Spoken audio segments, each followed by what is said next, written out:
धीरज परदेशी हत्याकांडाने नगर जिल्हा हादरला असताना आणखी एक मन हेलावणारी घटना समोर आली आहे। पोलीस दलात भरती होण्याचं स्वप्न पाहणाऱ्या एका 25 वर्षीय तरुणीने आपलं आयुष्य संपवलं। स्वतःचं आणि कुटुंबाचं स्वप्न साकार करण्यासाठी मोठ्या जिद्दीने आणि मेहनतीने तयारी करणाऱ्या एका तरुणीला तिचाच शिक्षक त्रास देत असल्याचं समोर आले आहे। अकॅडमी शिक्षकाच्या छळाला कंटाळून या तरुणीनं खाकीचं स्वप्न अपूर्ण ठेवत स्वतःच्या आयुष्याचा दोर कापला। हृदय पिळवटून टाकणारी ही घटना नेमकी काय आहे हेच आपण या व्हिडिओतून पाहणार आहोत। नमस्कार, आपण पाहत आहात अहिल्यानगर लाईव्ह 24 नगरी घडामोडींचं परफेक्ट अनालिसिस। नगर जिल्ह्यात सध्या धीरज परदेशी हत्याकांडामुळे सामाजिक वातावरण चांगलंच तापलंय। महापालिकेच्या विद्युत विभागातील कंत्राटी कर्मचारी असणाऱ्या धीरज कसरूसिंग परदेशी या तरुणावर शुक्रवारी जीवघेणा हल्ला झाला। उपचारादरम्यान रविवारी त्याचे निधन झाले।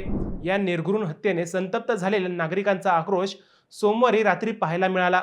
आरोपींना कठोरात कठोर शिक्षा व्हावी, हत्येच्या कटातील सर्व आरोपींना अटक करावी आणि आरोपींची अनधिकृत बांधकामे व अतिक्रमणे जमीनदोस्त करावीत या मागण्यांसाठी डीएसपी चौकात रास्ता रोको आंदोलन करण्यात आले।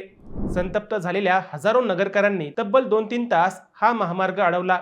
अखेर मुख्यमंत्री देवेंद्र फडणवीस यांच्या आश्वासनानंतर हे आंदोलन मागे घेण्यात आले। त्यानंतर धीरज परदेशी यांचे पार्थिव अंत्यसंस्कारांसाठी नेण्यात आले। पोलिसांनी अटक केलेले संशयित एवढ्यावर हा तपास थांबणारा नसून या हत्याकांडामागचे खरे मास्टरमाइंड शोधण्याचा इशारा आमदार संग्राम जगताप यांनी दिला आहे। याच हत्याकांडावरून गेल्या 2-3 दिवसांपासून नगर अशांत आहे। या प्रकारची चर्चा सुरू असतानाच नगर जिल्ह्यात अजून एक धक्कादायक प्रकरण समोर आले आहे। पारनेर तालुक्यातील आळकुटी येथील रहिवासी असलेल्या भाग्यश्री भास्कर भंडारी या 25 वर्षीय तरुणीने आपली जीवनयात्रा संपवली। पोलीस भरती होण्याचं या तरुणीचं स्वप्न होतं। त्यासाठी गेल्या काही महिन्यांपासून ती आळेफाटा येथील सह्याद्री अकॅडमीत प्रशिक्षण घेत होती। याच अकॅडमीचा शिक्षक मयूर अशोक डुंबरे राहणार खामुंडी तालुका जुन्नर याच्या त्रासाला कंटाळून तिने हे टोकाचे पाऊल उचलल्याची फिर्याद दाखल झाली आहे। एका शिक्षकाच्या त्रासाला कंटाळून युवतीने आत्महत्या केल्यामुळे एकच खळबळ उडाली आहे। आळेफाटा पोलीस ठाण्यात मृत भाग्यश्री हिची बहीण शीतल भंडारी यांनी फिर्याद दाखल केली। शीतल भंडारी या शासकीय सेवेत कार्यरत आहेत। बहिणीच्या पावलावर पाऊल ठेवून भाग्यश्रीलाही पोलीस दलात भरती व्हायचं होतं, परंतु तिचं स्वप्न अपूर्णच राहिलं। शीतल भंडारी यांनी दिलेल्या फिर्यादीनुसार भाग्यश्री ही आळेफाटा येथील सह्याद्री अकॅडमीत पोलीस भरतीचा सराव करत होती। याच अकॅडमीचा शिक्षक असलेल्या मयूर डुंबरे यांच्यावर काही दिवसांपूर्वी एका प्रकरणात गुन्हा दाखल झाला होता। त्याला पोलीस स्टेशनमध्ये जावे लागले होते। आपल्यावर ओढवलेल्या या प्रसंगाला भाग्यश्रीच कारणीभूत आहे असा मयूर डुंबरे यांचा संशय होता। याच संशयातून तो भाग्यश्रीचा मानसिक व शारीरिक छळ करत होता। भाग्यश्रीला कायम टार्गेट करत होता। वर्गात किंवा इतर विद्यार्थ्यांसमोर सतत अपमानास्पद वागणूक देत होता।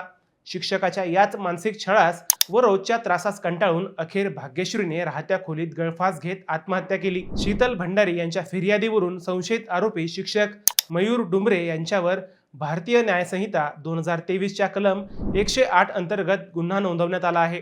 त्याला अटकही करण्यात आली आहे। ग्रामीण भागातील हजारो तरुण तरुणी आपले भविष्य घडवण्यासाठी वेगवेगळ्या खासगी अकॅडमींमध्ये दाखल होतात, मात्र शिस्तीच्या नावाखाली होणारा मानसिक छळ आणि शिक्षकांची अरेरावी या घटनेमुळे समोर आली आहे।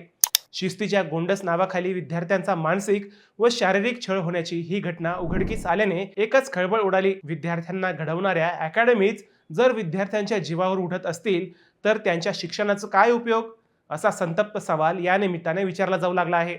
या घटनेनंतर सर्वच खासगी अकॅडमीवर प्रशासनाने कडक नियमावली जाहीर करून अंकुश ठेवावा अशी मागणी आता जोर धरू लागली आहे। मित्रांनो, तुम्हाला हा विषय कसा वाटला हे आम्हाला कमेंट करून नक्की कळवा।